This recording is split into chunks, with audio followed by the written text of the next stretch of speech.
So yeah, I think it's now 12:05, so I think it's a good time to make a start. And also looking at the attendance list, at least quite a number of people have been able to join. So good afternoon, ladies and gentlemen. Thank you so much for choosing to be with us for this webinar commemorating World Environment Day. We recognize that you all have busy schedules, and we appreciate you taking the time to be with us on this day. My name is Karaya Karugo, and I work at SelfHelp Africa as a portfolio manager in the AgriFI Kenya Challenge Fund project. I'll be taking you through the program today. Please note that this webinar is also being broadcast live on YouTube and Facebook, so feel free to share the links with your network. I'd like to start by appreciating the efforts of all the SelfHelp Africa team members who've made this webinar possible. Thank you very much for your efforts. I'd also like to recognize the presence and participation of our donors, the European Union and Slovak Aid. Thank you so much for your support, which makes all this possible. I'd like to recognize Dr. Joshua Cheboiwo, Director of KEFRI. Thank you so much for being with us today. We know you have a very busy schedule, so we really appreciate your presence. And to all our development partners, our private sector partners, our panelists, thank you. Thank you so much for your participation today. So SelfHelp Africa is an Irish non-governmental organization. Our headquarters is in Dublin, Ireland, and we work in 9 countries in Africa. In terms of our work, we focus on enhancing food, nutrition, and income security, promoting agri-enterprise development, and enhancing influence and awareness in the agri-sector. The cross-cutting themes in our work involve promoting gender and youth inclusion, promoting technology and innovation, and promoting climate-smart agriculture. So relating to our efforts in promoting climate-smart agriculture, we recognize that it would be a good opportunity to organize a webinar to commemorate World Environment Day. So the World Environment Day is an annual event that's celebrated on the 5th of June to raise awareness about the importance of maintaining and defending Mother Nature and the entire planet from further harm and destruction that stems from man-induced natural disasters. It is the United Nations flagship day for promoting worldwide awareness and action for the environment, which has grown to be the largest global platform for environmental public outreach and is celebrated by millions of people across the world. The theme for this year's observance of World Environment Day is on ecosystem restoration, and the slogan is Act Now, Restore Nature and Livelihoods. So I'm very excited just to kick things off. So without much ado, I'd like to welcome our country director, Miriam Cherogoni, to give us some opening remarks. Kindly proceed, Miriam. Thank you, Karaya. It is also my pleasure to join participants in marking this day. Ms. Anne Theory, Senior Environmental Education and Awareness Coordinator, representing the Director of NEMA, Dr. Joshua Cheboiwo, Director of KEFRI, and Ms. Myra Benadi, Head of Section Agriculture, Job Creation and Resilience in the EU delegation to Kenya. Our 3 partner SMEs who are our panelists today: Sam Nyamboga, CEO, Acacia APZ Limited; Atul Shah, Senior Outgrower Manager, VegPro Limited; Charles Opanga, Program Manager, Lakeview Fisheries Limited. Distinguished webinar participants, ladies and gentlemen, the theme for this World Environment Day 2021, Ecosystem Restoration, is an apt and timely call for government, development partners, and private sector, and the general public to deliberately work towards restoring our ecosystem. United Nations has dedicated a decade of 2021 to 2030 to the survival of our environment. According to a report of the United Nations, We are losing almost 4.7 million hectares of forest every year. In Kenya, it has been estimated that since independence in 1963, the forest cover has dropped by from 10% to about 6%, losing approximately 12,000 hectares annually. Human activities such as industrialization, urbanization, and intensive farming has greatly contributed to deforestation, degradation, and reduction of the vegetative cover and biodiversity, and creating unhealthy imbalance in the natural ecosystem. This has been adversely affected also by the climate change, which has worsened the situation. Restoration of the ecosystem, which is also referred to regeneration, is an effort to replenish what has been exploited and repairing what has been damaged. Of years of monoculture, input-intensive agriculture, or deforestation. Regenerative agriculture is a way to completely transform the land while replacing vital nutrients and restoring biodiversity. This is done through various methods such as composting, rainwater harvesting, nitrogen fixing crops, planting deep-rooted crops such as sorghum and banana grass, but also agroforestry, which is a combination of forestry and agriculture, is also a part of this regenerative agriculture. Also, the silvopasture, which is a combination of livestock and forestry, is another effort also to restore the ecosystems. Organic agriculture, of course, is the implementation of biological system whereby no chemical inputs are used in pest control and disease control. This is a more healthy way to enrich the soils and make it more productive. What are we doing with in SelfHelp Africa?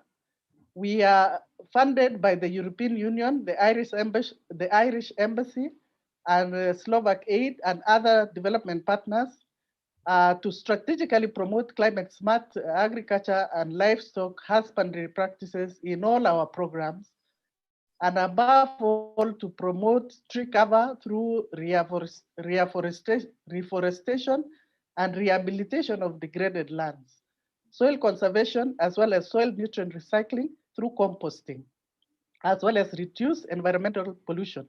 SelfHelp Africa has also been judicious in the use of inorganic pesticides. In our Kenya dairy program, we are reaching 2,000 smallholder farmers in Nakuru and Nyandarua counties with climate smart forage dairy production systems to increase household income by reducing production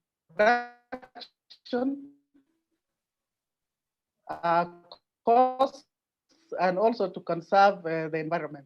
In our release household in Baringo County,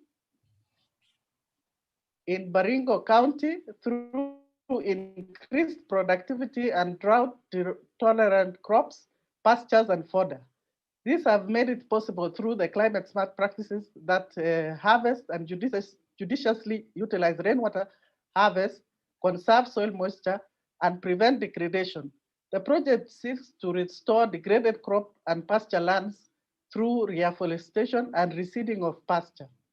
In the cassava value chain, which is implemented in 6 counties, we are reaching 20,000 farmers with climate smart practices, including intercropping legumes in cassava fields as a cover crop, increasing household income and nutrition, and preventing soil erosion, conservation of moisture, and fixing nitrogen to restore our flagship program, the AgriFI program. We are reaching over 33,000 smallholder farmers practicing climate smart agricultural practices with over 4,495 better equipped with farm waste management techniques, and over 10,000 trees have been planted in different counties.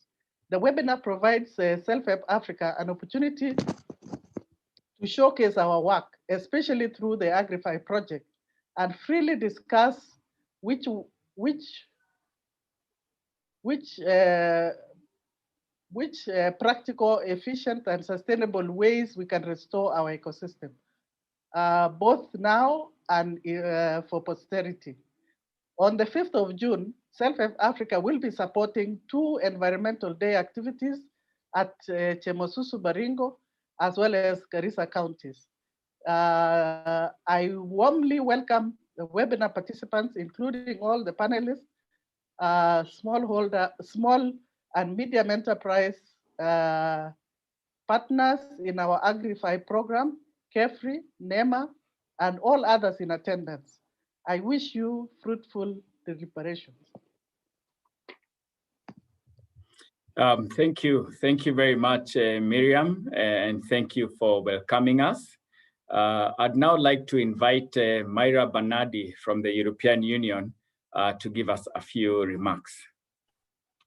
Good morning. Thank you very much. And thank you, Miriam, for the welcoming remarks as well. I look forward to meeting you in person sometime soon, I hope. Firstly, allow me to start by thanking SelfHelp Africa for taking the initiative to showcase how different MSMEs, medium, small, and micro enterprises are acting to restore nature and livelihoods. I think it's really important to showcase the role of the private sector in contributing to these important goals. So thanks for doing that. Allow me also to appreciate Slovak Aid, the co-funder in the AgriFI program. We call it a Team Europe approach when we work together with our member states. So thank you to Slovakia. And allow me to appreciate NEMA and Carefree. So Ms. Anne Fury, Environment Education and Awareness Coordinator at NEMA, and Director Mr. Joshua from Carefree. It's great to have you here. Finally, thanks to the 3 companies in question. I'm really looking forward to hearing your experiences later in today's session.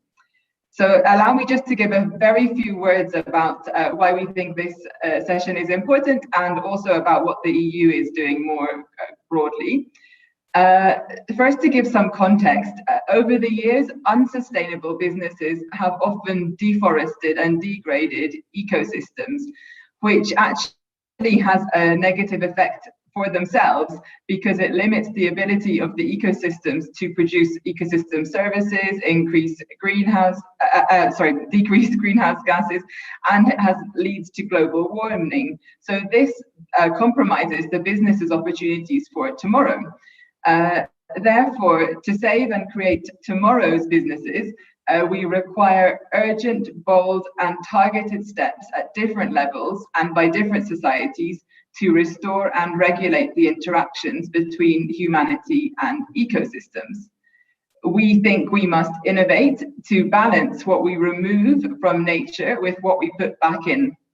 And some of the different actions by the different actors, including MSMEs, governments, farmers, individuals, and others, might seem painful in the short term, or at least require some investments in the short term, but be fruitful in the long term. And that's really what we're trying to talk about today.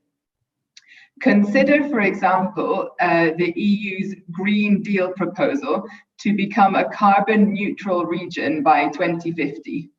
This is a huge ambition, and it's not possible for the EU to achieve this alone. The EU has to act with international partners, including MSMEs and businesses exporting to the European Union, by putting in place rules and regulations to ensure adherence for the avoidance of carbon leakage. So it's with this in mind that the EU is considering a carbon border adjustment mechanism, for example. The EU has also made ambitious plans in its farm to fork strategy, which seems to transform our food systems into a more sustainable system from production all the way to consumption. This is important because the EU is the world's biggest exporter and importer of agri-food products. And at the same time, food systems are globally responsible for between 21 and 37% of total greenhouse gas emissions, depending on how you calculate it. However, in the EU, we've shown that green growth is possible. In the last 30 years, we're the only region in the world to have increased both production and productivity in agriculture while reducing emissions at the same time. And this, together with an excellent reputation for high standards of food safety and quality, plant health, animal health, and welfare. Part of the journey to reducing greenhouse gases while increasing productivity is the use of green technologies. And the EU has also invested in green technologies. For example, there's the EU Business at Biodiversity platform, which shares a lot of useful practices about natural capital and biodiversity integration into business practices. Now, in terms of what we support in Kenya, in addition to the AgriFI program, which we'll hear more about today, the EU is also supporting the AgriBiz program, which is incubating and accelerating businesses owned by youth and women around Kenya. And at the same time, these are mainly agricultural businesses that seek to reduce their carbon and waste footprint. So that's our other big program, but we also have a very interesting, let's say smaller scale program called Switch Africa Green, which has 4 grants, which have gone to WWF Kenya, Etimos Foundation, E for Impact, and Sostalde Foundation, working in different value chains to try and integrate sustainable consumption practices. So for example, in the flower industry, in various agricultural value chains, for example, dairy, and in tourism. That's just the examples of where we're working with the private sector, because if we talk about the public sector, we could go on, but I'm just trying to stick to the business contribution to biodiversity conservation for today. Some of you may have followed the EU-Kenya Green Diplomacy Conference, which took place just a couple of weeks ago, in which Kenya announced that Kenya's goals and the EU's goals for the Green Deal are very much aligned. And it seems that Kenya is really continuing its consistent leadership in the green area. For example, by seeking to establish a green bank that will offer green finance to businesses. So the EU is very interested to see and supportive of Kenya's leadership in the green finance area as well. Just finally, in terms of going forward, I think I already mentioned the EU Green Deal, so obviously support to the environment is very important going forward for the EU. But together with our member states in Kenya, we have 2 working groups called the Team Europe initiatives, where we work together both on the green transformation and on digital technologies.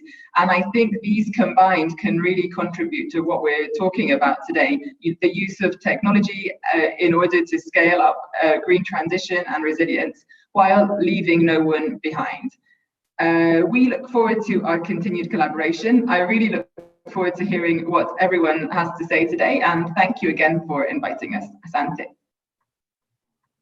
Thank you very much, Myra. It's great to hear, all the great work that's being done by the EU, and also the ambitious goals, and the fact that you're also open to, realizing those goals in collaboration with the, NGOs and also the private sector. So thanks a lot for that. And once again, we'd like to really appreciate the immense support that we've received from the European Union. I'd now like to invite Anne Theory from NEMA to give us a few remarks. Over to you, Anne.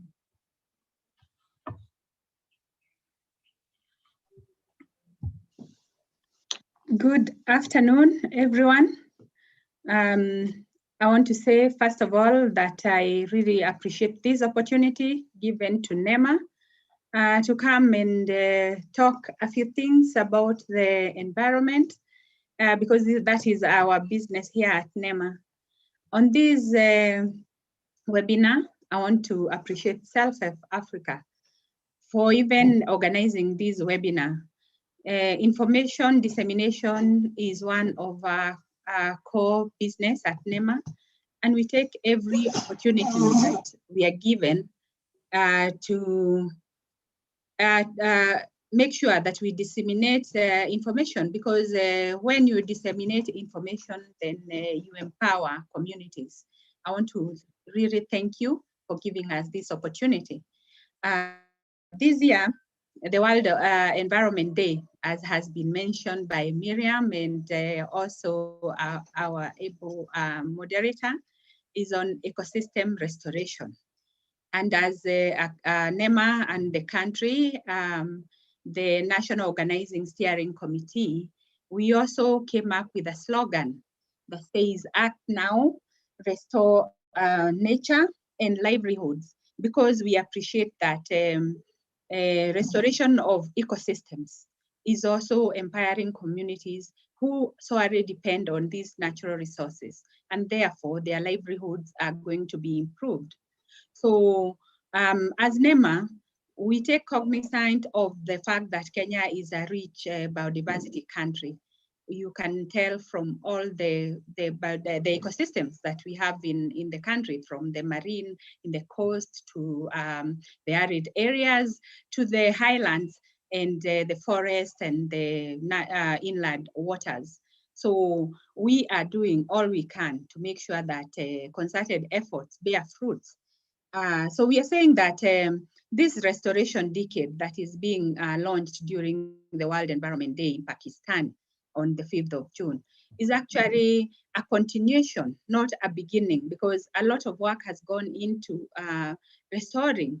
Many different entities have taken their time, their resources to ensure that ecosystems are restored. And therefore, we are saying that it is a continuation of this work. We want to also recognize a lot of these efforts that have been done by different people. As NEMA, our contribution is derived from our mandate that is given to us by the Environment and Coordination Act that gives us the mandate to do what we do of supervision, coordination of all matters environment. And for us to be able to do this, we have developed different regulations, because you realize that people need to be guided for their activities to be successful. So we develop regulations for all activities, including water, waste management, environmental impact assessment, among others, because these are the things that will make sure that our environment is protected. The drivers of degradation, we all know, come from mostly human activities. And unless we regulate these human activities, then the environment is going to continue to be degraded. And we will continue blaming climate change and other phenomena that come and bring on adverse effects to the communities. So we are saying that if we can be able to come together as communities, as donor institutions, as government institutions, as NGOs, we can find common ground. SelfHelp Africa does a lot of activities on the agricultural front. So let us tell our people the adverse effects of the inputs that we put in the soils. When we are doing farming, what else can we do apart from just putting chemicals in our soils and our products? These chemicals find their way to the water, they pollute the waters, and therefore it is a cyclic effect. So we need to holistically look at what we can do as individuals, as institutions, to make sure that the environment is protected.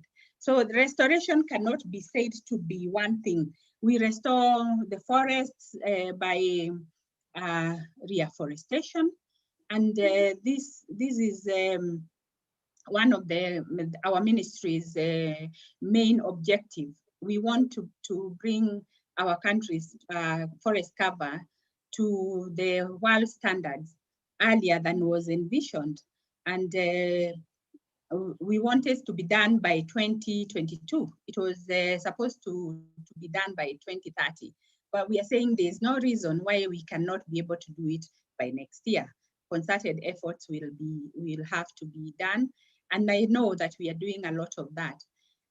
We are also doing a lot of work in cities, because you realize that we are developing at a very fast rate as a country since the devolution came about. So we are saying, let us follow the CIDPs that the counties are developing.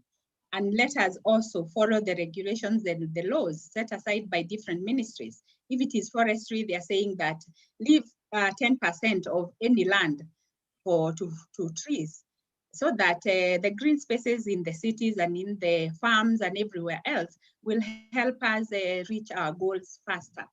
When it comes to education and awareness, this is a very important tool to use for our country to achieve everything, because we can develop a lot of laws and regulations, and we can also do a lot of work as different institutions. But unless this information reaches the people of our country, then we are not doing a lot.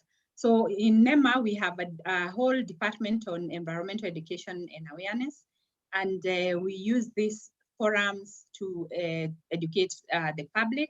We use also simple methods like the ones that are contained in the Education for Sustainable Development, so that children are brought up with the knowledge of environment. We know that in the future, these are the ones who are going to bring our country to green economies and all that. So we emphasize a lot on reorienting curriculum to bring back the environment where it's supposed to be, so that our the next generation will be better than ours in terms of taking care of the environment. So we also emphasize in education at all levels, be it out of school, in school, and the curriculums are being developed in conjunction with all the government bodies that are mandated to do that. So I welcome this opportunity. I know that we will have a great time interacting, and we will also get another opportunity to interact outside of World Environment Day, because this is also a networking opportunity. So thank you so much. Let us have a great webinar, and also after this, let us connect and keep talking and keep doing the things that we are doing, only doing them together. So thank you very much for this opportunity. We continue working together. Thank you. Thank you very much, Anne. Thanks for those remarks, and just for sharing about the good work that's being done by NEMA. I think it's a very good point that you've raised, and it's very important, the fact that in as much as we're also developing, even beyond Nairobi and in other parts of the country, that we need to take a conscious and deliberate effort to make sure that our green spaces are still maintained. So thanks for sharing that. I hope for all of us, we've also marked the NEMA event on this coming Saturday on the 5th of June. So in case you'd be interested in participating or supporting the event in any kind of way. I think also I'll state, I know we all probably have a lot of questions, so I'd encourage you to just make use of the chat box, just type in your whatever questions you may have, and they'll be addressed as we go along. We'd now like to showcase some of the ecosystem restoration work going on with SelfHelp Africa. So we'll start by showing short videos of two companies in the AgriFI Kenya Challenge Fund. That is Lakeview Fisheries, which promotes environmentally friendly cage fish farming, and Acacia APZ, which promotes environmental conservation by sourcing gum arabic from Kenya's northern arid lands. So kindly proceed with the videos.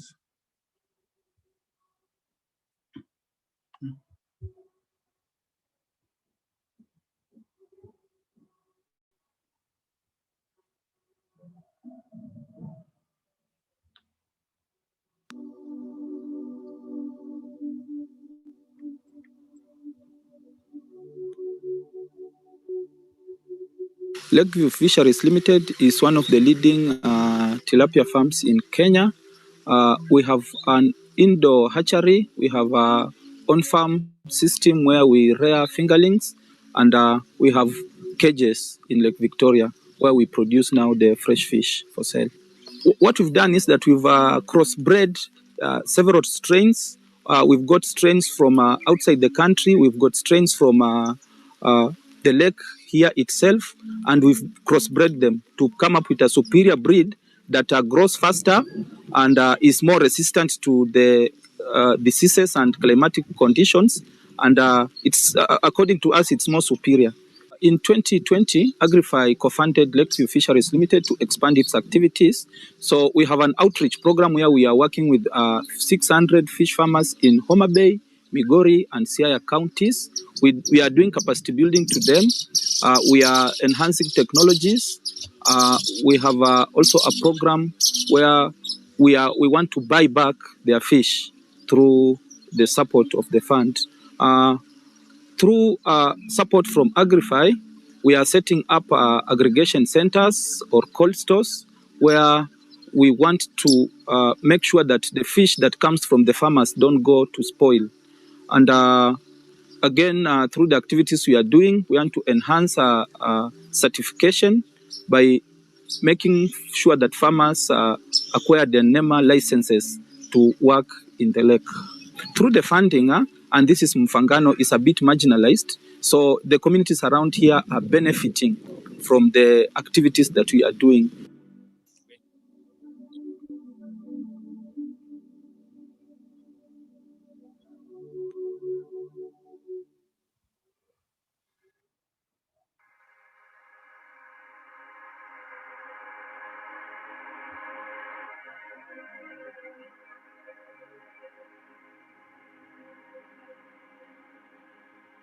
Acacia EPZ is a company that exports gum arabic to the European Union. We partner with communities in the sourcing process. We source, we process, we analyze, and we export gum arabic to the European market. The acacia family has more than 500 types of trees. The Acacia Senegal is predominantly found in this region. I was actually born and brought up in Kajiado, so I used to eat this as a kid. I studied and lived in Germany and worked in Germany for 10 years. And I always wanted to do something that connects the two countries. And gum arabic became a perfect solution for this. Collaboration is actually one of our values in the company. The northern arid lands present a lot of challenges. So you really need to network properly for you to be able to harness these resources.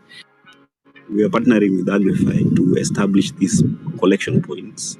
I think there are going to be 74 bulky centers like this one. So when the truck is coming to collect gum arabic, it comes with grain, maize, beans, rice, things that are taken for granted elsewhere. When you have food products and collection of gum arabic in the same place, that is a win-win because you put money in the pocket of the communities. This is where they're coming to stock up, to buy grains, cooking oil. So sometimes even exchange gum arabic for food. We are creating social value. We are creating commercial profits, and we are doing environmental conservation because we are giving communities reasons to keep trees. It's one thing to tell members of a community you need to conserve these trees, but if you give them the commercial reason to conserve those trees, then it becomes more effective. I cannot overemphasize the support we have gotten from AgriFi. We have help in the value chain, meaning we can put more resources into purchase of gum arabic, meaning that communities here will make more. Right now we have almost 4,000 collectors. By the end of this partnership with AgriFi, we'll have more than 7,000.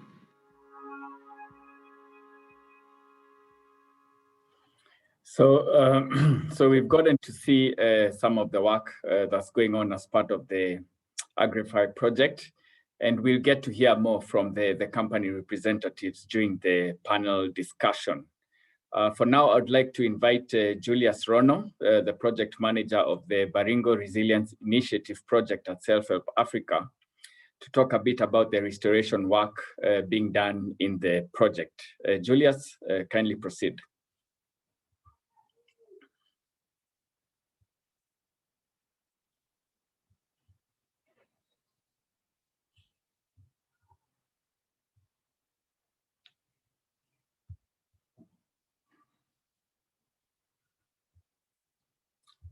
Julius, I can't hear you.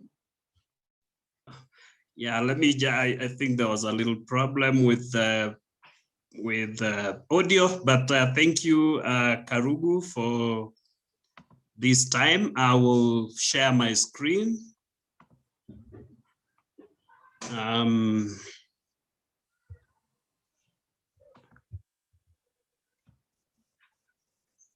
Just tell me if the screen is visible now. Yes, good to go. Okay, thank you. So once again, Karugu, thank you very much for this opportunity, and to all the viewers and all those participants viewing or following this live. My name is Julius Rono, and I am the program manager for the Baringo Resilience Initiative, which is an ambitious project focusing on resilience or building resilience of communities in Baringo. And this is being funded by the European Union, and to bringing in a number of stakeholders. Just to mention a few of them, we are in partnership with the National Drought Management Authority, that is NDMA, the Baringo County government.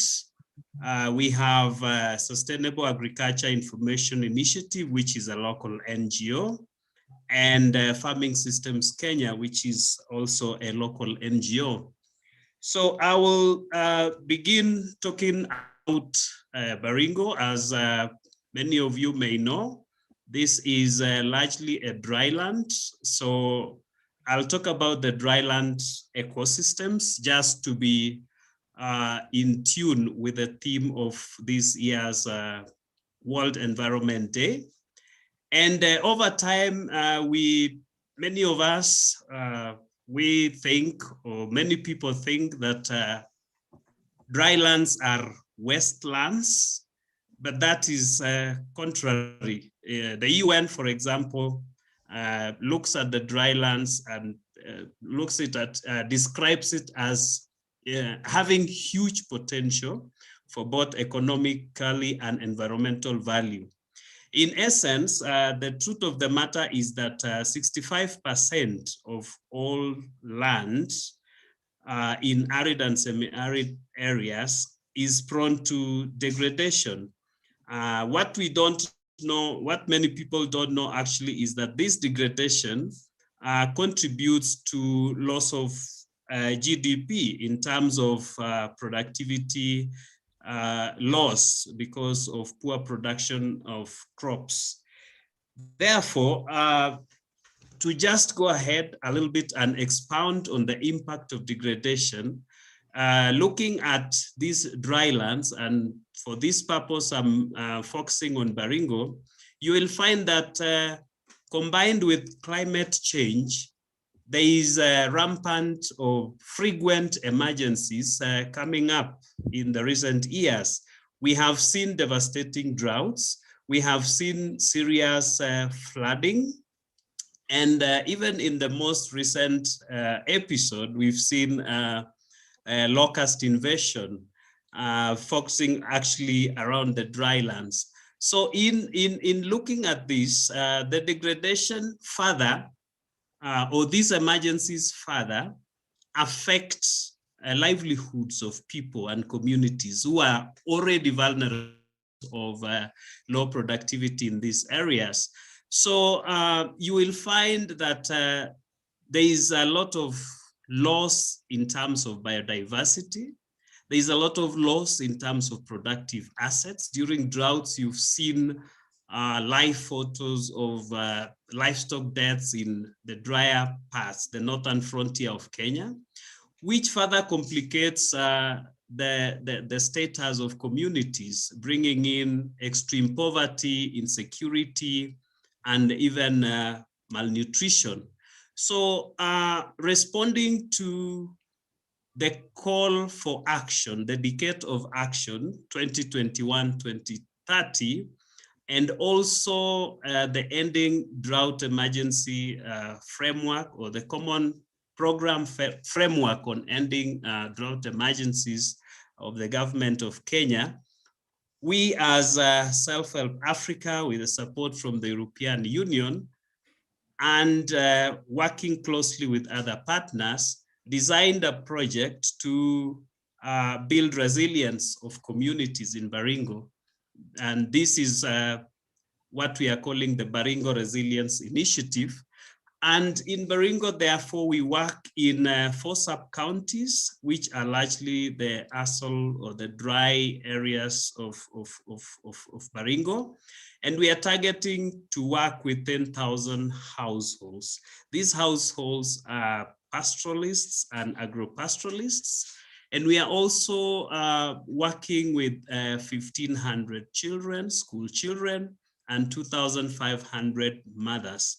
The work that we do is integrated, I must say, because we focus on increasing production and productivity in agriculture, but also trying to respond to emergencies on drought, on floods, and making the land even more productive.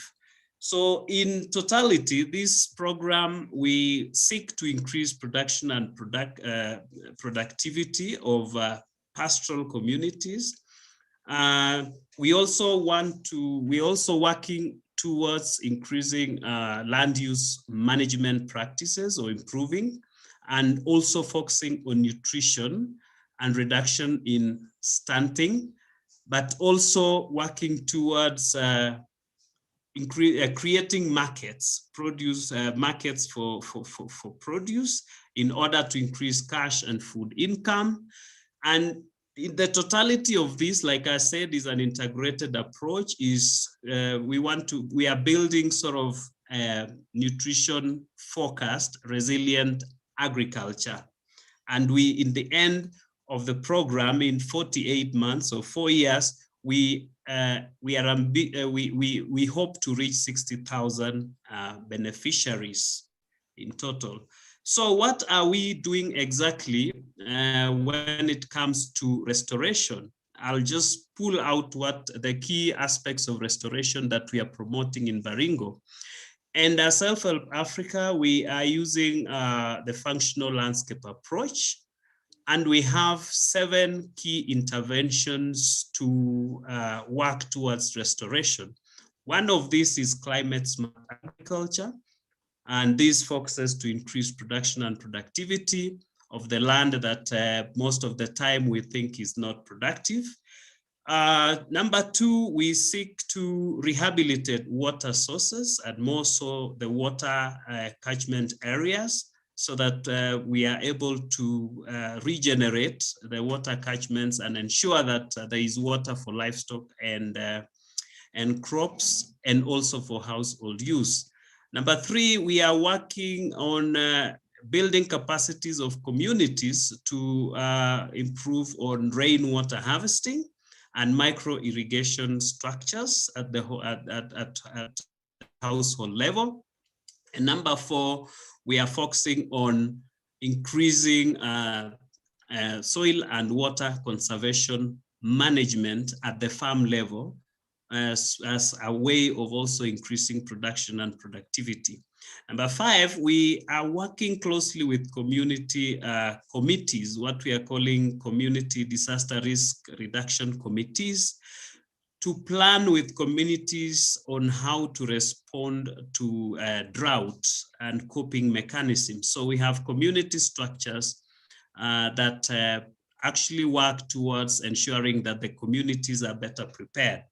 Number 6 is reclaiming regenerated and degraded land through 1, tree planting, and 2, through introducing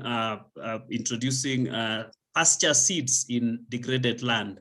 So here we are working towards enhancing what we call farmer managed natural regeneration, not really planting new trees, but nurturing the trees that are already growing.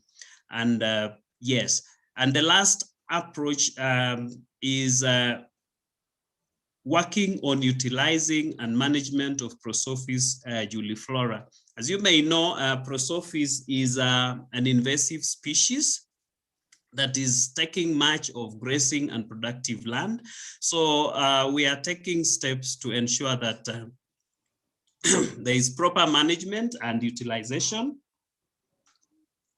of this invasive species. Finally, to sum it all, we work in collaboration. We know that restoration work is based on large landscapes. And like I said, we work in 4 sub-counties, and these are very large areas. And the only way to succeed when it comes to restoration and working around the ecosystem is to build a stakeholder collaboration.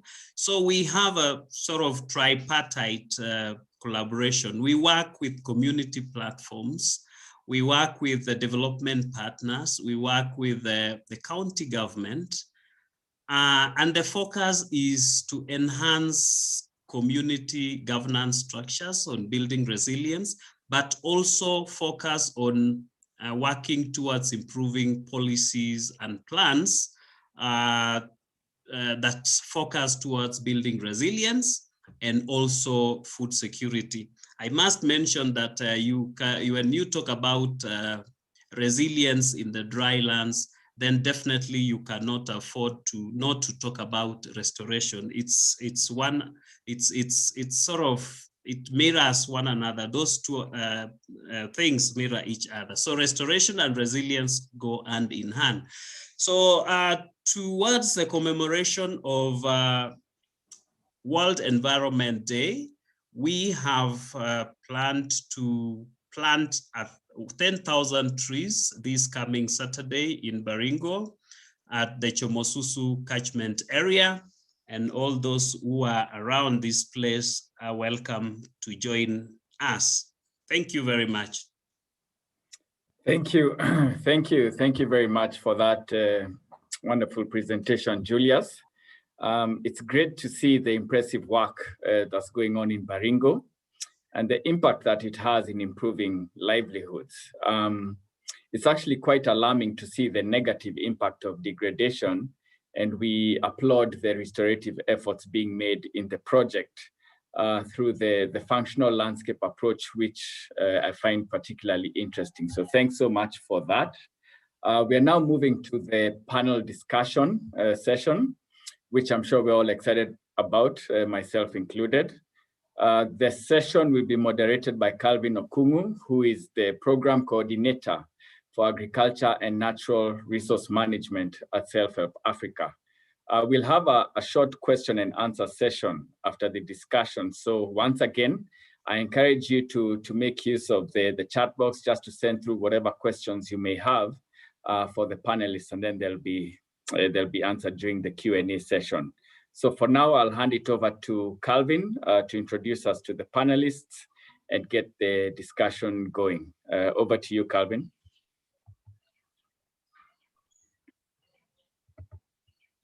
Thank you very much, Karaya, for guiding us this far. As Mr. Karaya has mentioned, ladies and gentlemen, my name is Calvin Okungu, and I am the program coordinator for agriculture and natural resource management at SelfHelp Africa. I feel greatly honored to be the moderator for the panel session, and I welcome each of you to participate actively in this session. Shortly introducing the panelists, I would like to say that while the panelists will be answering some of the questions that we want to field to them here, we encourage you to write any questions you may have at the chat box down there, or at the question and answer box. We will select questions from there during the question and answer session to give to the panelists or to any other person who is in a position to answer them. But in case we are not able to answer all questions, if there are too many, we will still endeavor to have the questions answered later after the session, and we can post them to you. Now it is my pleasure to introduce the panel in the session. I will start with Mr. Sam Nyamboga, who is the founder and CEO at Acacia EPZ, which is Kenya's export company that exports gum arabic sourced from over 3,000 pastoralists in Kenya's northern arid lands. He is also a founder member of the Gums and Resins Association in Kenya.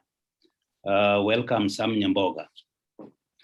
Our second panelist is Mr. Atul Patel, who is the Senior Outgrow Manager at VegPro. He has extensive experience in establishing and managing outgrow programs, and his work focuses on supporting farmer groups to deploy climate farming techniques and to mitigate climate-related risks.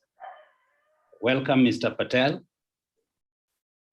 Our third panelist is Mr. Charles Opanga, who is the project manager at Lakeview Fisheries. He is an aquaculturalist with over 10 years experience working in the development and private fisheries sectors with fish farmers. Welcome, Mr. Opanga. And finally, we have Dr. Joshua Cheboiwo, who is the director of Kenya Forest Research Institute, with over 30 years experience in forestry research, specializing in forest policy, legislation, environmental economics, marketing, and trade in natural resource products. Dr. Cheboiwo has consulted for various development agencies, such as the Food and Agriculture Organization and the African Forest Forum, and he has attended numerous forums across the globe to share his rich experience. Welcome, Dr. Cheboiwo. In this panel session, we are going to have 2 rounds, and in the first round, we are going to mainly focus on the outline of the work that you do in your various organizations and your involvement and opportunity in ecosystem restoration. So my first question will go to Mr. Atul Patel. Mr. Patel, we know that VegPro Kenya Limited deals in one of the largest exporters of fresh agricultural or horticultural produce, that is flowers, vegetables, and fruits, into markets in the Europe, Middle East, and Far East. Kindly tell us how the AgriFI Fund has supported you to reach more smallholder farmers in your outgrower scheme. Mr. Patel. Okay, thank you very much, AgriFI, to invite VegPro in this World Environment Day Ecosystem Restoration Forum. My name is... I request you kindly, Mr. Patel, to put your video kindly as you speak. Sorry for interrupting you. Okay, sorry for that. So my name is Atul Patel. I am the Senior Outgrow Manager working with VegPro Kenya Limited. I am in charge of small-scale outgrowers within the 6 to 7 counties in the country. Through the AgriFI support since last year, February 2020, on a support we received from AgriFI is on technical and compliance staff certification, on food safety and fair trade audit, such as Global Gap Fair Trades, supports on MRL test, that is for the food safety side, which we do a test on a maximum residue level on export vegetables, demonstration on of a new variety seeds, biopesticides and solar pumps, produce handling crates, aggregation centers, and partly the office running cost. Through these supports, we currently managed to increase number of small-scale outgrowers to 3,600 from initially 2,000 farmers in 2018-2019. Also, the production volume increase, which is for the last year, 2020, was 5,500 tons from small-scale outgrowers, from initially 3,800 tons in 2019. From the different county of the country, such as Taita Taveta, Kajiado, Machakos, Laikipia, Meru, Trans Nzoia, Uasin-Gishu, Elgeyo Marakwet, and Machakos counties. VegPro works with the farmer strictly on annual contract basis, which is renewal before the expiry of the contract, where we involve the government regulatory bodies such as HCD, KPs, and county government agriculture officers. Thank you very much. Thank you, Mr. Patel. Still with you. As you know that climate change poses great threats to the ecosystem and greatly affects agricultural productivity, especially the horticulture sector where you are. What are your sustainability plans to maintain your production and services in the future? Yes, we do introduce, or we do train the farmers or advise and coach on avoiding farming on hilly ground for preservation of soil erosion, planting trees in area that are not productivity, e.g. hilly and marshy area, in order to increase biodiversity in agriculture area. The farmers are guided and comply with the environment requirement in the international good agriculture practice standards such as Global GAP. The farmers have documented and implemented environment policy, documented and implemented waste management plan, documented and implemented policy on wildlife and environment conservation.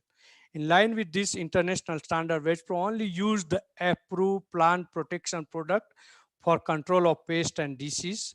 Also introduce the biochemical so that we do not have issues with the MRL at the entry point. And we only use the approved pesticide product for use in farm are only those which will not affect the bees. VegPro does not apply pesticide on natural vegetation and always adheres to approve a concentration when spraying crops with the pesticides.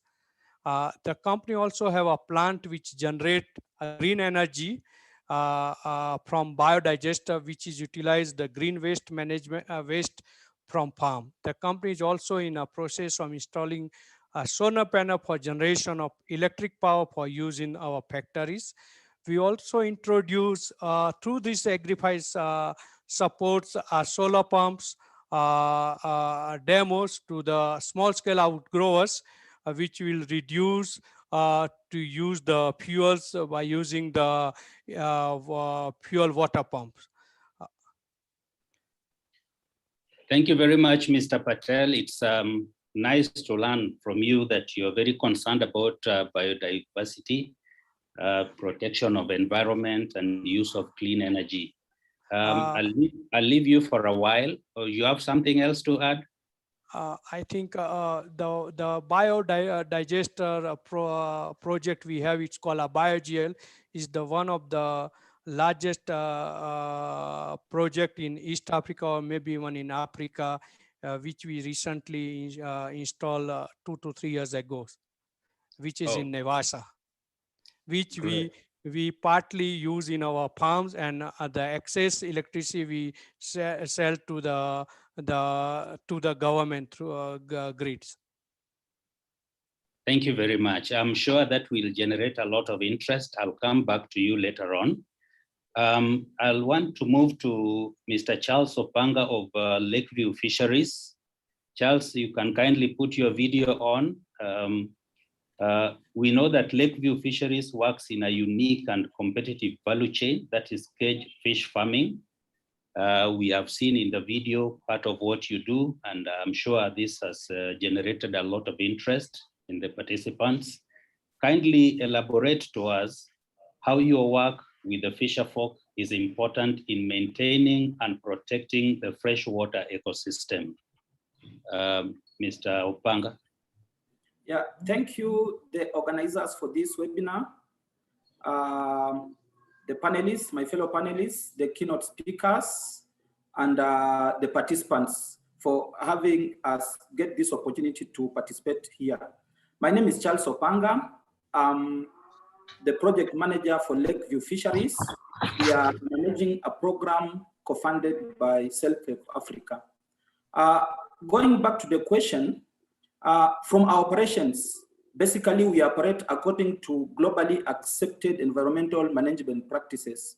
And in all our practices, those that are farm-based, because we have a hatchery, and the activities in the lake, that is the fresh fish farming in the cages, we don't use antibiotics. We adhere to recommended stocking rates, and we apply strict fish feeding regimes where we use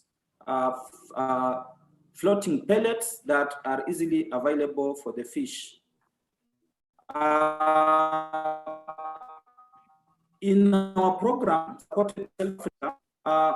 we are helping farmers acquire NEMA permits. We are engaging a consultant who is helping them do environmental assessments, and at the end of it all, acquire permits according to the requirements that are needed. In terms of water quality, we have acquired water testing kits. We do dissolved oxygen, pH, ammonia, nitrates, nitrites. So we try to avoid acidification or a state of hydrated in water. And this gives a very good environment for fish to grow. In our activities, we have an outgrower management scheme. We have a training program where we have extension staff. So we do training, capacity building to the farmers, giving them the best management practices. So in terms of activities that we do, we help farmers move their cages from the shallower ends to deeper ends, to at least deeper ends with a depth of 10 meters, where the cages have free flow of water and they can easily self-clean and free flow of water. In terms of investment, we have done great investment in providing training activities, extension services, and technical support to the farmers, where we do training according to the training modules that we've developed. Also, we share with them with the training material. Also, like I said before, we assist the farmer get NEMA licensing. We are monitoring water parameters. And again, like we heard that we have a lot of post-harvest losses in the fisheries sector. So we are providing fishmongers and traders with cold stores to strengthen the cold value chain. Thank you, Colin. Thank you, Mr. Opanga Charles. Kindly, when you feed fish in the cages, are there risks of fish feed causing pollution in the water? Yeah, thank you, Collins. Initially, most farmers were using mash feed, which easily dissolves in the water and seeps away from the cages. But with the support of the fund, we are able to work with companies, local companies, and other companies that import feed. The feed is extruded and freely floats. So it's easily now available for the fish. It stays in the cages and fish are able to eat it. Thank you. So it doesn't now spoil the environment. Thank you very much for that. I'll come back to you later on. I would like to move to Mr. Sam Nyamboga of Acacia EPZ Limited. Mr. Nyamboga, with reference to environmental conservation, tell us why Acacia EPZ is focusing on gum arabic value chain and its importance in the Asol regions of Kenya. Kindly put your video on, please. It's on. Welcome. Are you able to see me? Yeah. Thank you very much. I can see you. Go ahead. Yeah, thank you very much, Calvin, and thank you everyone for this opportunity to be able to speak on this very important day. As Calvin has indicated, we deal in gum arabic from the northern arid lands. We partner with collectors to collect bulk and process gamma arabic for export to the Eurozone. Now, why do we deal in gamma arabic? As everyone here knows, acacia trees are the predominant vegetation in the arid lands. So what we do is we just leverage on our heritage and naturally provided resources to create social, environmental, and economic impact in the northern arid lands. Okay, thank you very much. I'll come back to you later, Mr. Nyamboga. I would like to move to Dr. Joshua Cheboiwo of KEFRI. Bwana Director, kindly tell us what services does KEFRI provide? And are there specific interventions that have been put in place towards ecosystem restoration? I'll request you, Dr. Joshua, to kindly put your video on. I'm on, Kelvin. I don't know. I can see you. Go ahead. Yes. Thank you. Kenya Forest Research Institute, as you are aware, is the agency whose mandate is to develop technologies for the forest sector in the country. It's the national institution which deals with all issues related to forestry. And our mandate is really to develop technologies, build the capacity of stakeholders in issues related to forestry and environment, and also enter into partnership with various stakeholders across the country on issues related to forestry and environment. KEFRI is headquartered in Muguga, here in Kiambu County, and we have 18 sub-centers across the country, ranging from Turkana to Gede in Malindi, Karisa, Lamu, Taita Taveta, Kibwezi, Kitui, Hola, Nyeri, Marikat, Londiani, Maseno, Kakamega, Mikori, Ramogi. All these are sub-centers which are based in ecological zonation of this country, and they cover at least 2 to 3 counties. It's a national institution. We are not a devolved function. Therefore, we usually provide advisory or support services to 3 to 2 counties across the country. As you are aware, the county governments don't have a research institution. Therefore, KEFRI serves both the national and the county government in areas to do with technology development. In that particular case, I would say that even all the stakeholders whom we have talked today, especially those ones who are dealing with drylands, KEFRI is present in development of technologies and management of drylands for purposes of supporting livelihoods of the population in those particular regions. And we have been in calm and residence for the last 30 years, working on the best technologies of tapping, collection, sorting, semi-processing, and even distribution or marketing or linking to markets players in quite a number of counties in the northern drylands. And Acacia EBZ is one of the newest marketers of this area. In the area of general restoration across the ecozones, as I said, we cover the whole country. We are dealing with dryland, we are dealing montane forest, we are dealing with coastal lowland forest, mangroves, all this. It is mandate of KEFRI to develop technologies, how to sustain the ecological resilience and stability, and where there is degradation. We provide APCD on how to restore that particular ecosystem based on the level of degradation.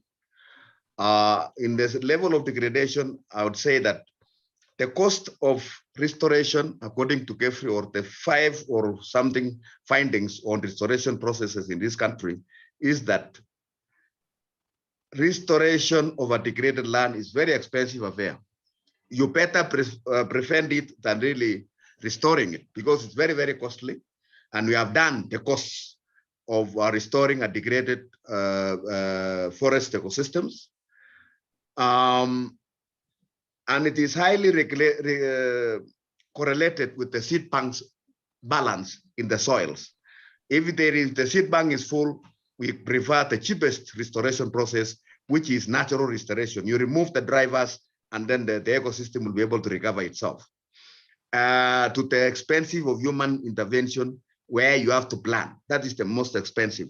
And all these issues we have really documented in various publications which GEFRI has made available to stakeholders to guide them. And in terms of activities which we have done, we have developed, because also writing in books alone is not enough. We have quite a number of demonstrated or demo on how to restore a degraded ecosystem back to almost its original biodiversity.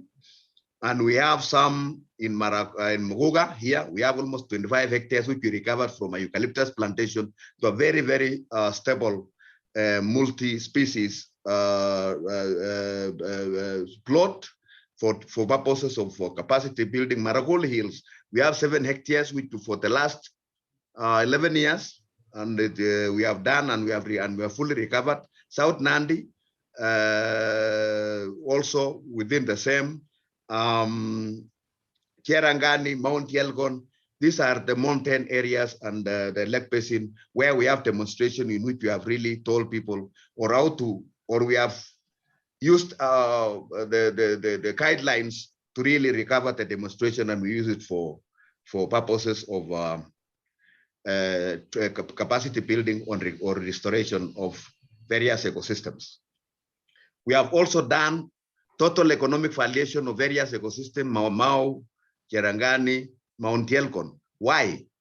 Because one of the things, if you want to involve communities or any other person who is not using public funds in restoration, there must be some income. It has to improve livelihoods. It has to be linked to livelihoods.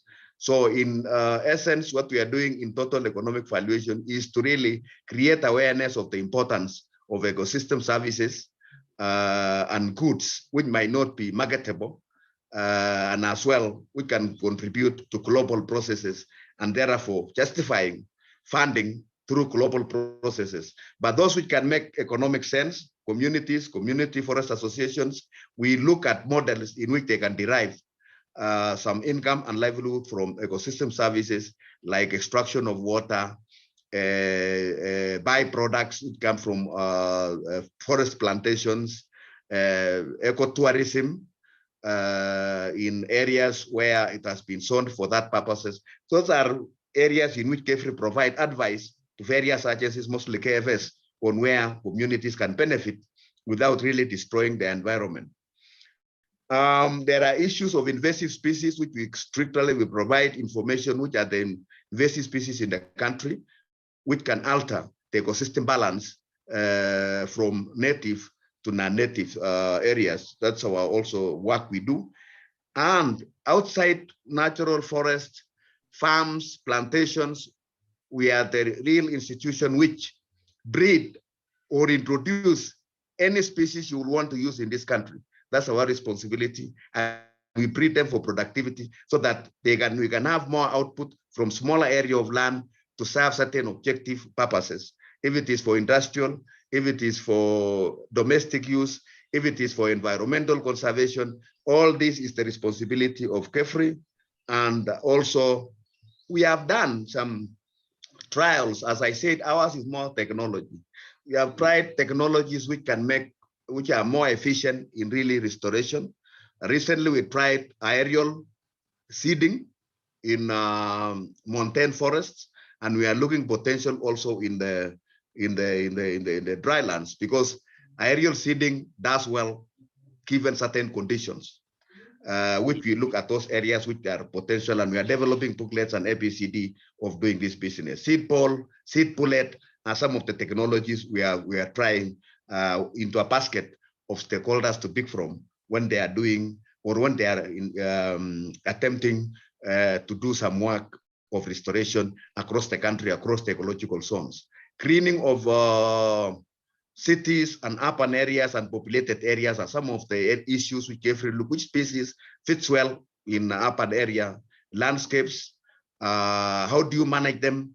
And all this, we have done this in Michugi Park, we are trying to City Park and other apparatus across the country. So in essence, I can say that KEFRI's role is national, and all the stakeholders across the country depend on KEFRI on all aspects of forestry, and for this purpose, restoration processes. And how do we do this? In the dry lands, we restore grass seeding, protection of range lands by managing through minimizing degrading processes such as sequential grazing, not to ensure that where the grazing goes, where there is almost degradation, we move to the next one. So all these are some of the issues in which KEFRI tries to work with stakeholders and come up with ways in which the stakeholders can be able to try to use as they derive livelihood from land to minimize degradation. Thank you, Dr. so much. I'll still keep you a little bit. We have come to the end of our round one.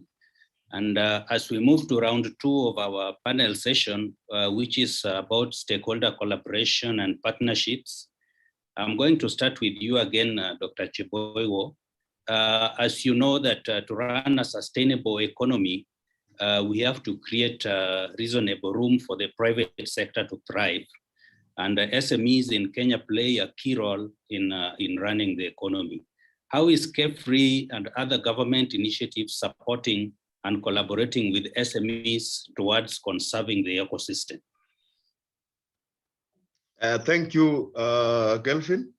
One of the key areas in which, as I said, putting value onto the ecosystem, which KEFRI has been doing for a long time, is really undertaking annual studies on flow of forest products across the markets in the country and even from outside the country into the country, and documenting the key players in these market value chains of charcoal, of timber, of transmission poles, of Kam Arabic, all these products which come from the ecosystem. We really attribute and we look at players. We look at the market efficiency.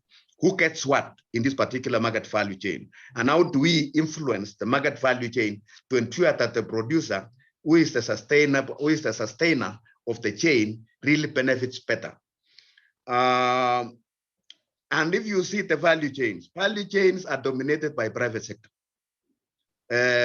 Public sector and small community members participate in a small way. But if you have a very robust private sector in terms of efficiency, in playing some very key role in the market value chain, you will see tapping international markets, bringing in greater value into the value chain, which ends up in the resource manager. And the resource manager, when he benefits, he will look value in his resource, and now you'll want to conserve it for better or even restore it to a better productivity so that he can get more money. So in our engagements, we have a lot of MOUs with private sector, which target certain conversation or engagements. Like now, if you see Acacia EP said, we are looking at, as I said, we have been in the area of camps and resins for almost 30 years. We have all information. We have stakeholders of producers, collectors, assemblers across the drylands. So we were in the immediate past. We have never had strong private sector players, formal, which can really get assurance on market. If we really improve the quality, the price differentiation for higher quality pricing for quality product, and then up to the lower products, such that when the players or the resource producers get to good value and it's sustainable to this year, it is there next year, so that it can be predictable, because they require to invest time and also resources in really sustaining, managing, and also ensuring quality. So we have had across the country, we have very many players in the private sector who are really looking at mostly things which have to do with business. And KEFRI provides a technical know-how, if it is for production, if it is for processing, if it is for creating awareness to the producers. All this we work together to support, to ensure that the private sector gets a good product, which is demanded by the various market niches is dealing with. And our business with the producer is to ensure the quality, and also the private sector ensures they pay good price for this particular product. So we have a lot of MOUs, I cannot even say how many, with various smallholder, big, up to large companies on technical support in production of various products, which enter the Kenyan markets and also export markets. Mostly forest in the area of the forest niche.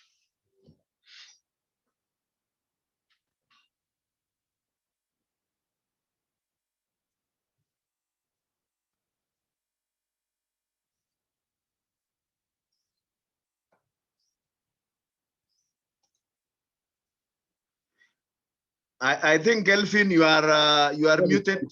So yeah. Sorry, I muted. Thank you very much, Dr. Cheboiwo, for being very candid with your answers. I want to move to Mr. Sam Nyamboga of Acacia EPZ. Mr. Nyamboga, as you know, there's an African saying that if you want to go fast, go alone. And if you want to go far, go together with other people. What contributions in the gum Arabic value chain are stakeholders making towards improving the productivity and capacity of the ecosystem to meet the needs of the society? Sam? Thank you very much, Calvin. First of all, I want to really appreciate the role of KEFRI. I can't emphasize how important KEFRI has been in our journey. From the time we started giving us technical support, all the gum Arabic product that we get, we analyze at the KEFRI labs in Karura. So I really want to thank Dr. Cheboiwo for all the support, institutional support. It's not about individuals, it's about KEFRI as an organization. In the northern arid lands, the expansive, so costs can be quite prohibitive. So it's really important to partner with organizations so that you can be able to have resources that allow you to put money in the hands of the communities there, because you are dealing in a product that has to be paid in cash, and at the same time you have to refine the value chain. So initially it was a big challenge until we realized that we must have partners in our journey. So beyond KEFRI, we have had partners like GIZ, now SelfHelp Africa. In conservation, we have a partnership with organizations like Better Globe Forestry that help farmers to do agroforestry, meaning that acacia trees are planted with other crops. And this is the case in Kitui. The farmers in Kitui started planting acacia trees in 2015, and first harvest was last year. So we are seeing, and speaking to what Daktari said, incentivized conservation. What are these communities getting from conservation? Conservation has to be linked to livelihoods, and that is what we are trying to do with communities. We believe very strongly that businesses cannot succeed in societies and ecosystems that fail, and that is why we try as much as we can to do responsible business, and our operations are really partner focused and community centered.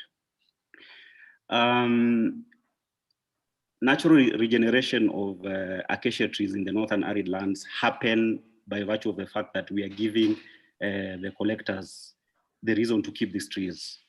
If the communities in Samburu, in Turkana, in Kitui if they're making money from gum arabic without destroying the trees, that means that that process of natural regeneration that Daktari was talking about will keep happening.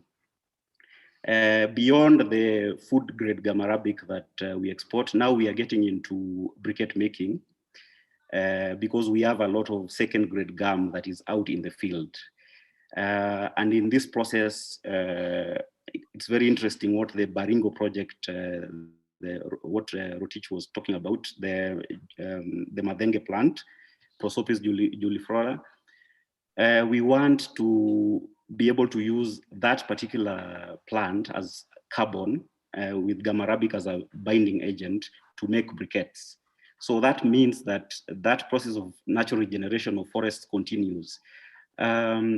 This weed, because I call it weed because it's so invasive in the north, it chokes acacia trees that, which affects us directly. So it's in our economic interest to actually get into the management of Prosopis juliflora or Madenge as it's called.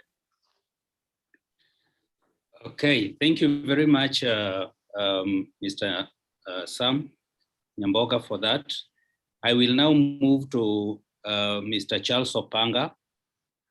Charles, how does Lakeview Fisheries collaborate with other stakeholders in the conservation of water ecosystem in Lake Victoria? Who do you work with? Thank you, Calvin. Lakeview Fisheries Limited closely works with the Kenya Marine Fisheries and Research Institute. It's a research institute in fisheries and aquaculture in Kenya. So we are working with them in training courses. They do train us, then we get the trainings to the farmers, like in form of a TOT.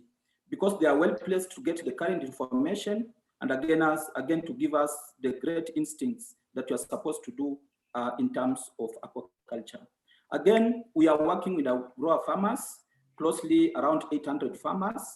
And like I said before, we want to help them get environmental permits. We are giving them good management practices, and we are equipping them with information and technical materials for future reference. Number 3, we are setting up demonstration cages. These are environmental accepted cages of HDFP material compared to the metallic ones, which are in the hands of lead farmers. So good management practices, practical sessions are carried out in these demo cages, and it's easier for other outgrowers farmers to learn by seeing and get the information.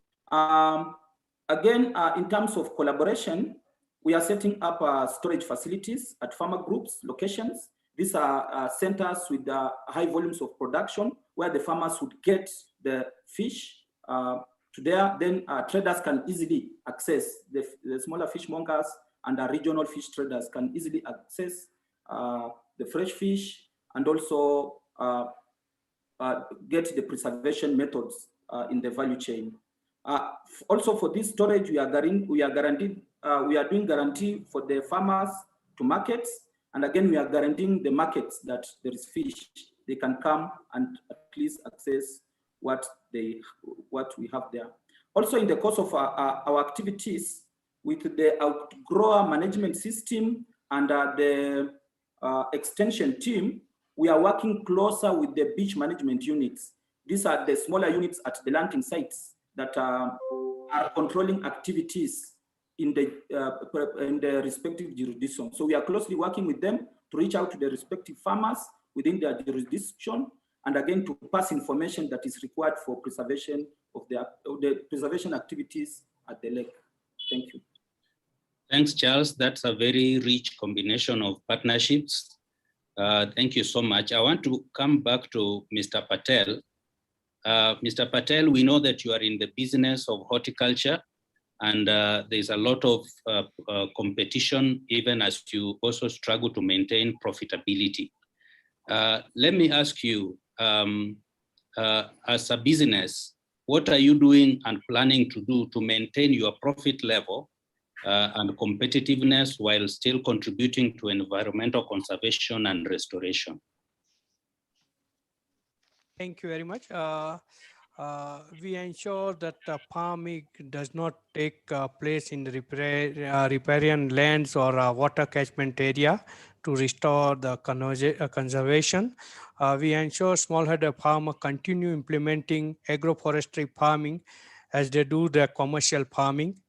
We also do a soil conservation measures of preventing soil erosion put in place in all outgrower schemes and all our group farm. Planting along contour Napier grass terraces act good method of land preparation, including zero tillage, as most of our small scale outgrowers like in Taita Taveta, they do a zero tillage. They don't use tractors to prepare the lands because most of the areas are hilly areas. Also soil testing on at a subsidized rate to the farmers through the AgriFi supports. For all smallholder farmer, this is for fertilizer and also pesticide use. This has been done by accounting and collecting all empty chemical container and also on a fertility of the soil analysis, which gives the required amount of fertilizer preventing of wet water bodies. On afforestation, WestPro introduced avocado planting both at small scale outgrowers and group farmer, which since last years we have planted almost at outgrowers levels, we have planted 9,000 avocado trees, and at our group farms we have planted almost 170 to 180,000 trees both in Nevasa region and in Ayata region, which both act as a source of raw material and a foresting agent. Destruction of natural resource. All WestPro outgrowers have a policy of not only conserving water source and wetland, but also encouraging beekeeping in farmers with uncultivated land and forest.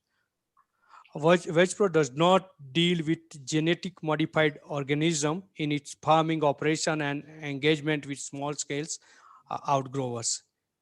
As I mentioned, investing in renewable energy such as solar energy and biodigester for generation of electric power for use in our own operation and supply to the national grid. Ensures all farming activity done, which is soil is maintained by using our organic like liming, bio pesticides use, which we introduced since last year. Ensure the prudent use of water, rain-fed water, drip irrigation, solar pump, gravity-enabled irrigation system. Establish various environment conservation system for different area in the country, complying to all legal requirement from various competent authority, both local and international. And if horticulture farming in Kenya is done in line with the international and national requirement on environment, the horticulture farming will be sustainable for the short-term and long-term futures.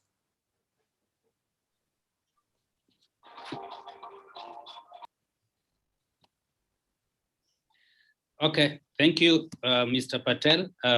I'm reminded by the comms team that the participants can tweet and retweet. If you look at the chat box, they have put a hashtag there for AgriFi for Nature, AgriFi for Nature.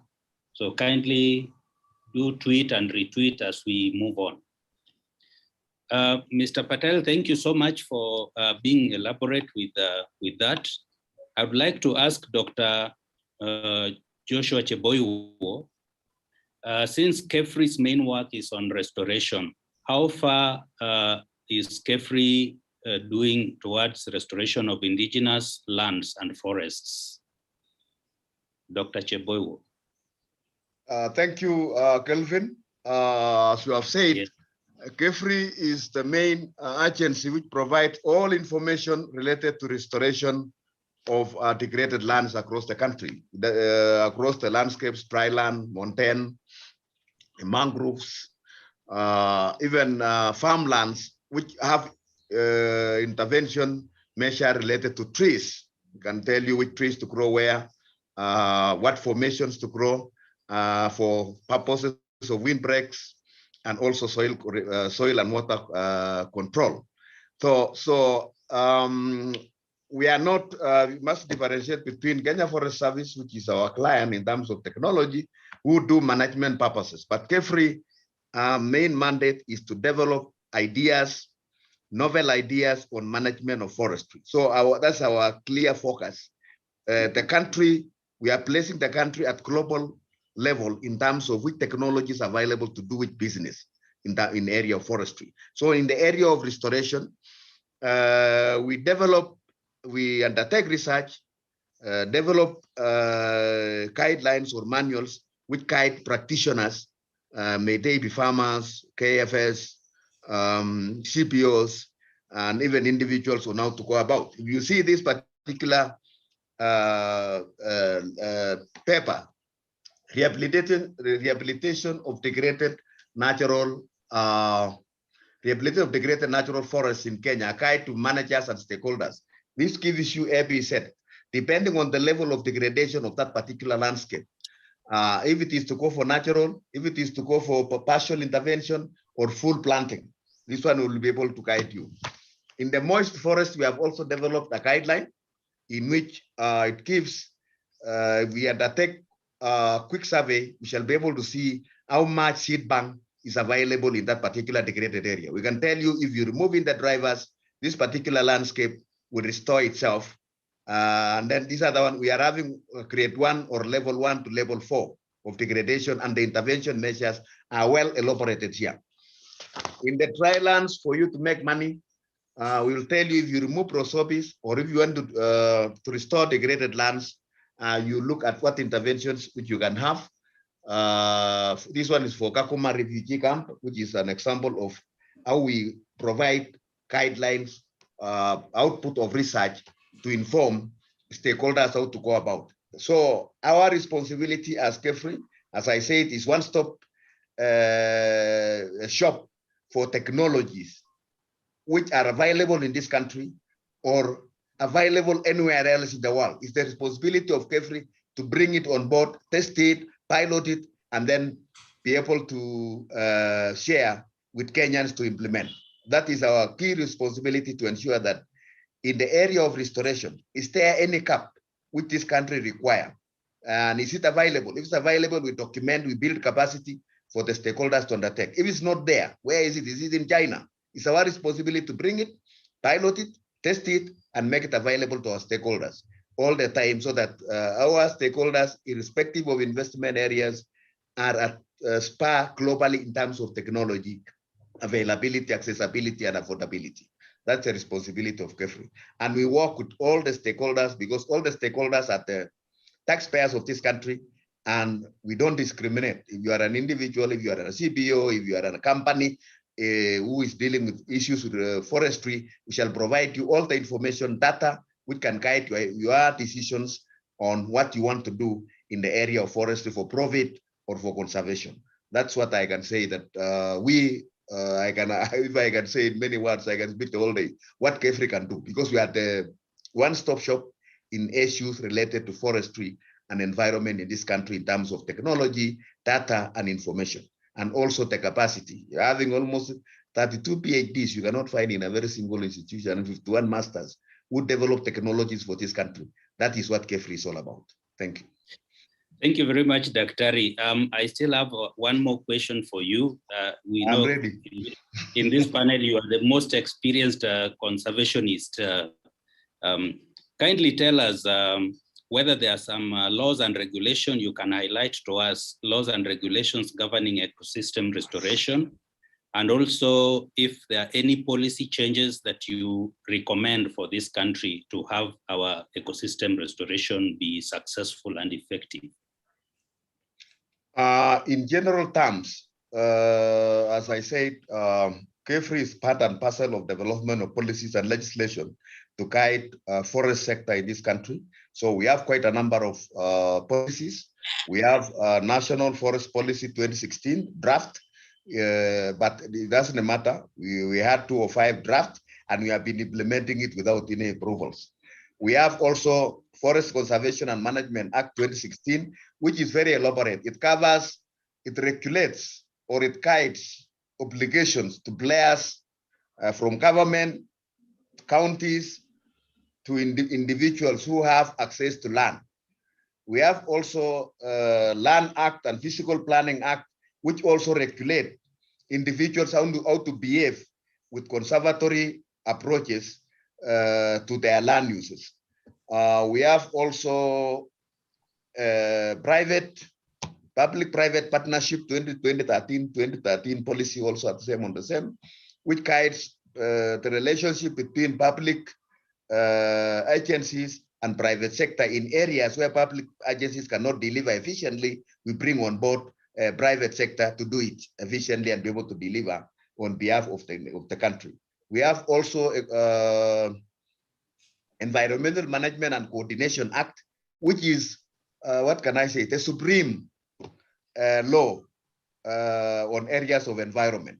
It also governs areas of where to cultivate in terms of elevation, water bodies, all these issues related to environment, which have also an element of forest in the hills, big areas of biodiversity significance. It has some elements in which it guides every player which want to enter that area or how to go about it, swamps, water bodies, wetlands, forest, and so on. So we have sufficient legislation in this country.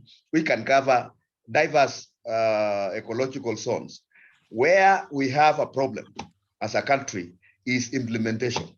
We have a lot of dynamic issues, pressure for livelihoods, which sometimes have made people to overstep or ignore some policy or legislative issues as they grapple with livelihoods. So we in forestry, the dry lands is the most challenging. I was in Turkana and the governor wanted to go to Israel. I told him, you don't need to go to Israel. Kefri have all the technologies. We can reforest dry lands. But the problems are, dry land is still a communal area. People are moving. We had a very big experimental restoration plot in Sholo. Coats and sheep which were moving from one area passed through there, and we did not have anything the next day when they passed through there. So some of these issues really, technology, degradation, land tenure, resource tenure are still challenges in those areas. But in areas and even observation of laws and policies where there is still commonality by individuals, is usually we call it treated to the commons. This is what we are having in the dry lands. So if we address the issues of tenure, the issue of resource tenure as well as land tenure, then investments in this particular area can take place, which also includes heavy investment in restoration and conservation of the resources. So in a nutshell, there could be some areas of tweaking.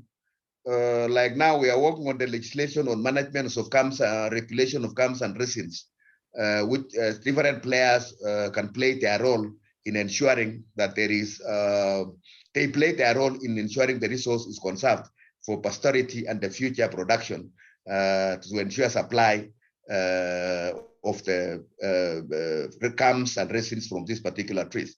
So I can say, as far as I know all the legislation policies are in this country, only areas to be tweaked, but observation and implementation of these particular legislations and policies is still an area of challenge, which as a country, as people, we are trying to address as much as we can through capacity building, creating awareness. And I'm very sure, if I look at the global dynamics, we are having a population pressure bulk, which is putting a lot of pressure on our natural resources. But in the next 100 years, when manufacturing and other things pull people out of the farms, our resources might be on a trajectory recovery because the pressures and drivers will be minimized. So as we try to balance now at the bulk of the population and demands on livelihoods, legislation, policies, we are looking at how we can play them and ensure that there is a livelihood sustenance and as well as balance between conservation and livelihood sustenance in the shorter term. As the numbers start decreasing, as we open up the economy in manufacturing, urbanization, there will be not much people to depend on the land and the resources as we move forward. That's what I can say in a nutshell. Well, thank you very much, Daktari. Ladies and gentlemen, we are coming to the end of this panel session, and I'm very grateful to all the panelists. I'm sure we have learned quite a lot from their responses to the questions that we posed to them. And before we finish up completely, I would like to give each panelist slightly above 1 minute to just give a final remark, some parting shot. What you would like these participants to remember in case they forget everything else that we have said during this panel session. And I'll start with Mr. Sam Nyamboga of Acacia EPZ. Sam? Thank you very much, Calvin. I really think that conservation has to be driven by economic interests. And I want to echo the words of Dr. Cheboyo, that if you divorce livelihoods from conservation, then we're not going anywhere as a country.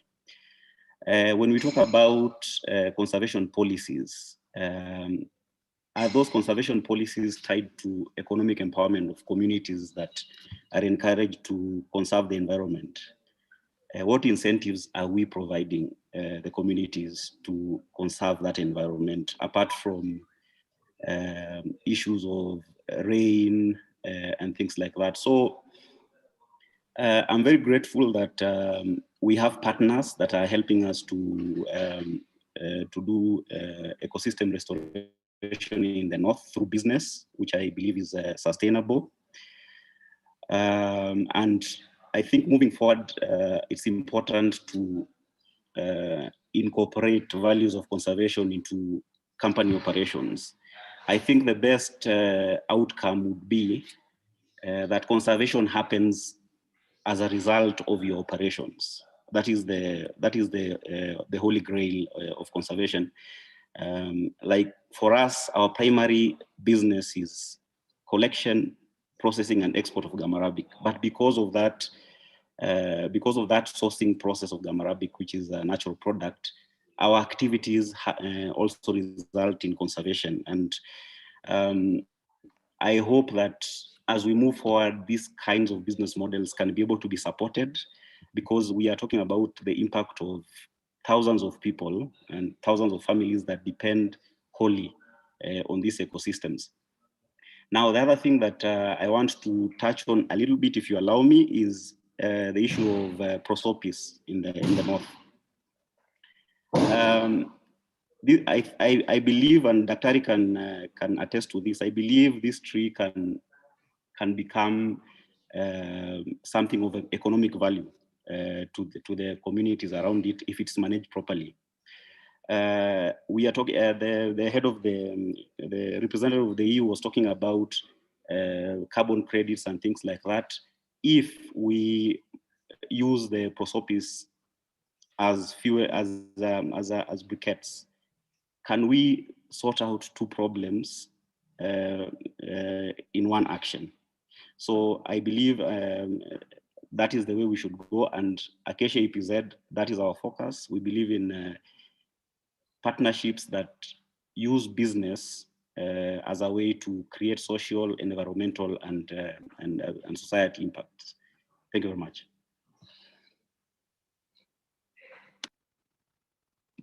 Thank you very much, Sam. You actually used more than the time I gave. I'll request the rest to just use 1 minute, please. Just make it short because we are running out of time. I'll move to Mr. Atul Patel of VegPro. Mr. Patel, your parting shot, please. Yes, thank you very much. if we say if the environment and ecosystem is conserved today and for the futures, we sure that outgrowers and even the commercial company will make some money, and agribusiness will be remain at the top. As a company to conserve the environment, we do take a lot of steps since many years, such as solar lighting for all the pack house site, for heating water, for hand washing, water recycling for washing of the vegetable, water harvesting at the flower farm greenhouses, LED lighting installation for all the veg pro site to save on energies. As I mentioned, our biogeol is the one of the biodigester project which we generate from the all the waste farm produce. After we process the produce, we take it to the biogeol to produce the energy. We also planting tree in all the farms, beekeeping around the farms, and especially next to the flowering plants. Designated piece of land within the farm to encourage wildlife, e.g. birds. So those are the actions we also take it at our commercial farm, and we are also introducing the same activity at the outgrowers level. Thank you very much. Thank you very much, Mr. Patel. Next, I'll give a minute to Mr. Charles Opanga of Lakeview Fisheries. Thank you, Collins, for the time. So from my end, I may say that conservation is a noble issue, and it's something that we cannot avoid. In all the activities that we are doing and implementation, we should take a holistic approach in management and exploitation of the resources that we have at hand. So at Lakeview Fisheries Limited, we always say, farm sustainably, eat sustainably, and live sustainably. Thank you. Thank you very much for being that brief. Finally, I would like to give Dr. Cheboiwo Joshua of KEFRI to give us his parting shots. Welcome, sir. Thank you, Kelvin. I would like to say that KEFRI is your all one-stop agency in terms of technology, data and information, in investment, in restoration, forest production, processing, and many others, and how to tie the ecosystem environment with incomes and as well as livelihoods. I would like also to say that in concerning with our friend who have just talked about Prosobis, KEFRI is also the center of excellence in Prosobis management and utilization. And we are now working with a project with Ethiopia, Djibouti, Tanzania, South Africa, and Australia. We're now to come with almost 3 technologies on managing and controlling Prosobis. And one of them is utilization, the way you have said it, and to generate income. You are welcome to come to KEFRI. We can be able to discuss where you can find a business opportunity within the market value chain of Prosobis, and which you can go a long way in really trying to manage this particular species and control it.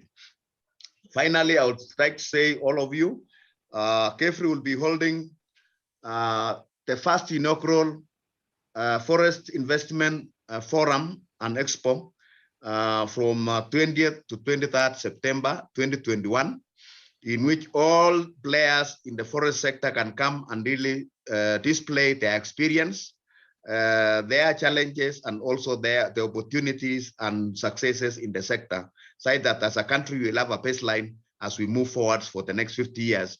We shall be looking where to grow in the forest sector to contribute to Big Four agenda, manufacturing, and job creation in this country while conserving our environment. Thank you very much. Thank you, Daktari. Will the Forest Investment Forum be physical or virtual? It will be both physical and virtual. Those who have displays, those who can make it, the numbers, if COVID shall have a little bit gone down, we will hold more physical, but also it will be virtual. We shall be having forums where they will be virtual, and also accession by various players across the country and the globe, because we are also having international display. We are working with FAO. We are working with quite a number of embassies for technologies which are relevant or appropriate to processing and conservation in this country are also displayed. Thank you. Thank you. We look highly forward to it. When that time comes, we will attend. Ladies and gentlemen, I want to thank the panelists so much for taking their time to share a lot of information with us this webinar. We are supposed to move to a question and answer session, and I already have a list of questions here, but in the interest of time, we may not go over all of them. I will select just a few that can be handled in the session here, and we will endeavor, because I've kept the details of every person who asked a question, we will endeavor to communicate back to you the answers to your question if it is not handled here kindly.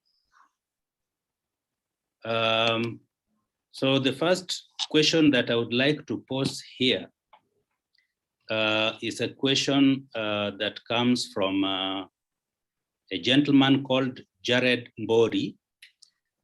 And he says, there are many upcoming urban areas without green spaces due to poor land use plans. How is NEMA working with the relevant planning departments to restore green spaces in urban areas?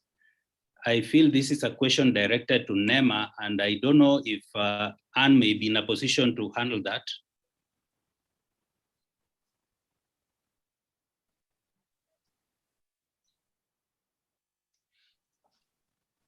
Dr. Chebu. Oh, yes, yes, I can assist if she is not there. Please the do. physical planning. Okay, she's there. Thank you. Thank you. Okay, Anne, welcome. Yeah, thank you very much. Thank you very much, Dr. Cheboyo. Partly, you even alluded to this when you talked about Mishuki Park. What I can say is that greening green spaces is a collaborative effort by all that are concerned, Carefree, KFS, NEMA, the Ministry of Environment. And we are doing this in all cities and towns. In Nairobi, you can see what the work has been done at the Mishuki Park. The Arboretum is where we are now, and also the City Park. We have a program at NEMA dealing with the urban rivers. And this program deals with also the green spaces in urban areas. You have to also realize that greening areas is also about cleaning them. And NEMA most of the time is charged with the work of waste management. We need to remove waste, especially from source, so that it doesn't find its way from the spaces that we are talking about.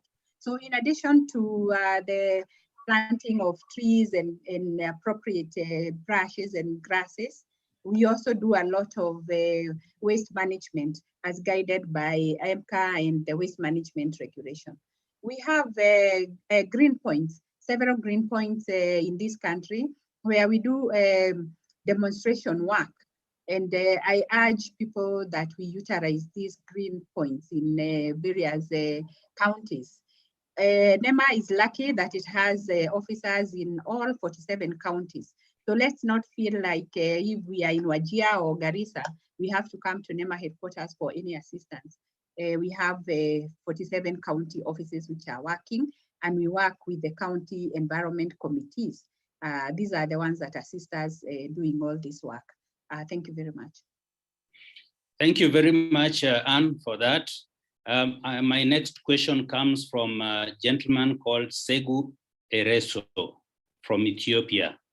The question is about Prosopis juliflora plant, an invasive plant. And he says that huge lands in Ethiopia are invaded. How can they change? How can we change and protect this invasion? I'm struggling to read that because of the way it is written. I'm not a stammerer. I've seen Julius Rono ready to answer this question. Kindly, Julius, are you ready to take it up? Yeah, yes, Calvin. Thank you very much. And, my apologies. During my presentation, I think my video refused to come on. So those who did not see me then can now see me. Based on that, I think Daktari Cheboiwo and my good friend from Acacia have already discussed this in depth. And I think the best solution is utilization. We don't need to condemn this tree called Madenge. It can come with huge benefits to communities. And for example, just to give a quick feel of what has been happening in Baringo over the past few years is that there is an opportunity to use it for charcoal. And yeah, there's a great opportunity to use it for charcoal. But someone would say maybe charcoal looks crude and very environmental unfriendly. So I agree with my friend from Acacia that we could go the sustainable way of making briquettes. There is also the option of using this as timber for use at home, at the homesteads, and even for fencing, poles, and many other timber products. There is a huge opportunity to use prosopis for animal feed. The pods can be crushed and processed, and there are already actions that are being taken at the local level towards that. So animal feed is also something very, very, very good to go to. And finally, research has also shown that the prosopis pods are very nutritious, and there is also an opportunity to make human food from the pod. So it's only technology, and how to manage it. The final thing, which is easy to do, I would say, is in order to control the rampant spread, we need to employ the farmer managed natural regeneration so that we are able to create poles and make sure that this tree doesn't just spread, but spreads with some economic use. Thank you, Calvin. Thank you very much, Julius. My next question, which I think I'll make the last one, is a question from Dr. John Kimani from Calro. Thanks for the good discussion and achievements. I'm interested to know if there are other buyers of gum arabic apart from Acacia. What is the buying price per unit? That is a question for Sam Nyamboga. Sam, are you able to answer that? Who is competing with you for buying gum? Yes, I'm able to answer that. I hasten to remind everyone that Kenya has the potential to export 12,000 tons of gum a year. So there is space for everyone. Gum arabic price depends on quality. It ranges from as low as 120 shillings per kilo to as high as 250 shillings per kilo. With regards to other players in I will say the gums and resin sector because it's combined. We have an organization called Gums and Resins Association, which is headquartered in Kefri Karura. I would invite Mr. Kimani to get in touch with the secretariat, and he can be able to get more information on all the actors in the gums and resin space. Okay, thank you very much. We had a number of other questions from esteemed ladies and gentlemen. One of them is Professor Jane Ambuko from the University of Nairobi, who was a participant, but she dropped on a little earlier. Some gentleman called Tekele and Philip Kubende and several others. We will endeavor to answer these questions and send back answers to all of you so that it doesn't remain hanging. At this point, I want to thank you so much for spending time in this session. We have come to the end of it, and I would like to hand over back to Mr. Karaya to take us towards the end. Thank you very much, ladies and gentlemen. Yeah, thank you. Thank you very much to all panelists for that very enlightening panel discussion.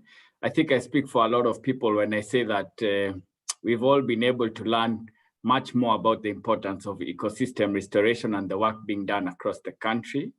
I had actually written down notes that I was going to repeat here, but I wrote down so much, so I won't even do that. I think the key takeaway I'll say was that ecosystem services must be linked to livelihoods. So incentivized conservation, I think that's a key take home from me.